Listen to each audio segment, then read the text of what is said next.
انا مش عارف اجيبها لكم ازاي. انا قررت اسيب المدرسه ومش هقدم في وقت تاني. انا عايز كل سامحوني. طبعا كله كذب، وانا ده اللي انا هعمله في صحابي اول ما اقلب في صحابي، وهو ان هسيب المدرسه ومش عايز اعرفكم تاني. انا اسمي محمود، ولو اول مره تشوفني ده تاني فيديو ليا على اليوتيوب، واتمنى انك تتابعني وتبقى من تيم محمود شاور الغلابه. تعالوا نشوف رد فعله ويلا بينا. برن يا جدعان اهو. برن.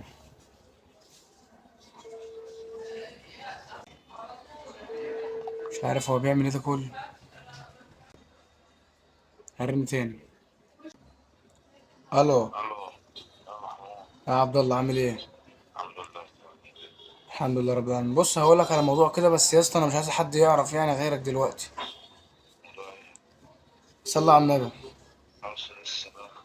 يا اسطى انا ابويا يعني بصراحه، راح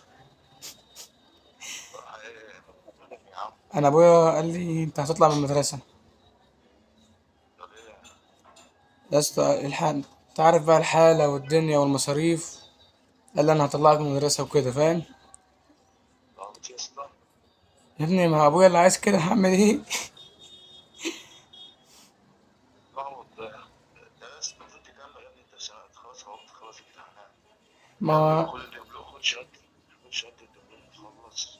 ان شاء الله تعمل اي حاجة دبلوم ايه بعد يا عم؟ ده كده. بيقول لي انزل اشتغل معايا انزل اشتغل معايا، ومش عايزني انزل اشتغل معايا، وانا مش عارف اعمل ايه. وانا بقول له حتى كمل يا بابا السنه ديت، نفسي اخش معهد او جامعه، برضه مش عايز يدخلني. طيب. بيقول لي ما تمشيش مع صحابك، صحابك دولت فاسد بقى، وعبد الله ومش عبد الله. قلت له عبد الله يا باشا، عبد الله يا بابا محترم واخ كبير ليا كمان يعني. انا مش عارف اعمل ايه والله. ما ينفعش ما ينفعش. تكمل يا محمود.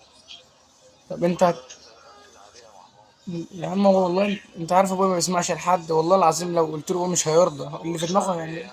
السبب ايه اللي خلاه يقول كده؟ عشان شافني ماشي مع واحد امبارح كان بيشرب سجاير، قال لي بقى انت اكيد بتشرب سجاير زيه، وقال لي المدرسه هي اللي بوظتك، قال لي انا هقعدك منها بقى. وخلاص احنا رايحين دلوقتي اهوت للاستاذ، وهاخد الدوسي بتاعي من المدرسه. يا عم انت رايح مع العيال دي ليه يا عم؟ اهو يا عبد الله بقى اللي حصل، انا اعمل ايه دلوقتي؟ محمود هكلمهولك. هكلم ابوك دلوقتي ماشي. يا عم انت عارف ابويا ما كلمك بيسمعش لحد. اسكت بقى. اسكت. نعرف عن الحوار دلوقتي كل حاجة. وانا هكلمهولك ماشي. امم وان شاء الله يا نحل عبد الله انت عارف ابويا ما المشكلة بيرضاش دي. نسمع كلام حد يا عبد الله. يا عم انا هكلمه بقى خلاص. نتكلم عشان يا ابني بعدين هو فهمنا. انا برضه لو مرضاش اكلم ابويا اخليه يكلمني، يا اسطى انا والله هكلمه العظيم ابويا دلوقتي. مش بيسمع لحد، وانت عارف يا عبد الله. انا قفلت في وشه عشان يصدق بقى الحوار ماشي. وانا هقلب دلوقتي عليه، هرن عليه بقى اقول له بس انا بهزر معاك وكده، فاهمين؟ عشان ده عبيط، ده ممكن يروح يرن على ابويا يوديني في داهيه. يلا يا عبد الله انت فين؟ اهو. هرن عليه تاني اقول له انا بهزر معاك وكده. ده ممكن وحياة ربنا تطق في دماغه يروح يقول لابويا.